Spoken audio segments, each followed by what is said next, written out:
একটা specific franchise ছাড়া বাকি সবাইকেই আপনার আকসু এমন নজরদারিতে রাখছে অ্যাজ ইফ সবাই ক্রিমিনাল, আর একটা টিম তারা ক্রিমিনালিটির এই সিচুয়েশনের অনেক ঊর্ধ্বে।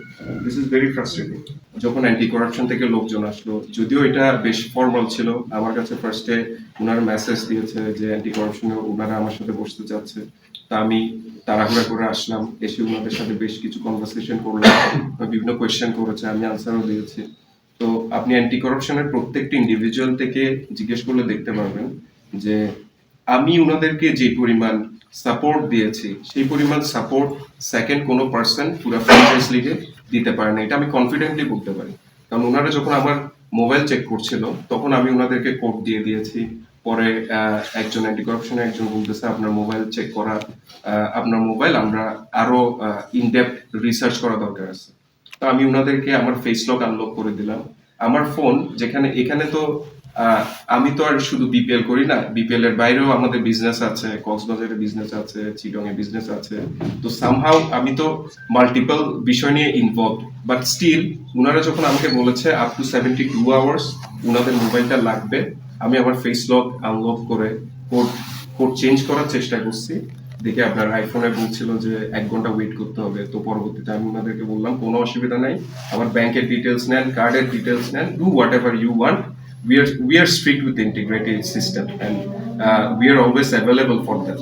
তো আমি মোবাইলটা দিলাম, 72 আওয়ার্স এর পর গিয়ে 4 ডেজে গিয়ে আমি অফিসিয়ালি ওনাদেরকে পোক করার চেষ্টা করলাম যে 3 দিন হয়ে গেল। আমি তো একটা মেন্টালি প্রিপেয়ার ছিলাম যে এই 3 দিন সামহাও আমি কোনোভাবে ম্যানেজ করে নেব।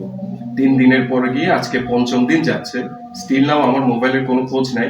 4র্থ দিন আমাকে এসে সামওয়ান এসে বলতেছে আপনি একটু ঢাকা যান, গিয়ে ফেস লক দিয়ে আসেন, আমরা আনলক করতে পারছি না।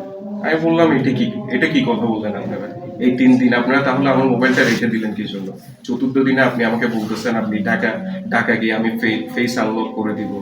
পরে আমি তাদেরকে লাস্টে দিয়ে বিভিন্ন কনভারসেশন করার পর আমি তাদেরকে এটাও বললাম ঠিক আছে আমি আমার টাকা দিয়ে ঢাকা যাব, ফেস লক আনলক করে দিব, কিন্তু লাস্ট ফ্লাইটে আমাকে আমার মোবাইল দিয়ে দিতে হবে।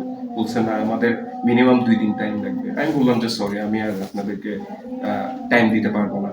তো আমি ফর্মালি প্রেসিডেন্ট সাহেবকে ইমেল করেছি, সবাইকে সিসিতে রেখেছি।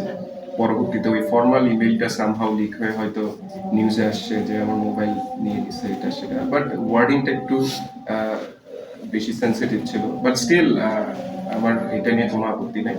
তবে আমি জাস্ট এটাই বলবো, এই যে ধরেন মানসিকভাবে যদি ম্যানেজমেন্ট কন্টেন্ট না থাকে বা তারপর আমার প্লেয়াররা যদি কন্টেন্ট না থাকে, সেখান থেকে আসলে আমরা কি বেটার রেজাল্ট এক্সপেক্ট করব? এভাবে যদি আমরা প্রতি বছর 2-3 কোটি টাকা লস দিয়ে যদি আমরা বিপিএল কে ক্যারি অন করতে থাকি, সেই সিচুয়েশনেও যদি মেন্টালি আমাদেরকে এভাবে টর্চার করা হয়, এই সিচুয়েশনে আসলে আমরা ম্যাচে কিভাবে থাকবো বা আমরা ফ্র্যাঞ্চাইজ লিগ কিভাবে চালাবো আমার কোনো আইডিয়া নেই।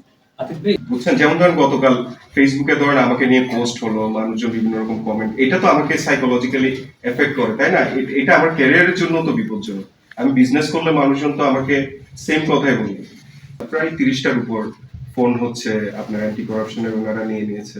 সো নিউজ হলে 30টা ফোনের বিপক্ষে হওয়া উচিত ছিল। ইভেন আমাদের কাছে খরচ আছে, মানে খবর আছে এরকম যে একটা স্পেসিফিক ফ্র্যাঞ্চাইজ ছাড়া বাকি সবাইকেই আপনার আকসু এমন নজরদারিতে রাখছে অ্যাজ ইফ সবাই ক্রিমিনাল, আর একটা টিম তারা ক্রিমিনালিটির এই সিচুয়েশনের অনেক ঊর্ধ্বে। This is very frustrating.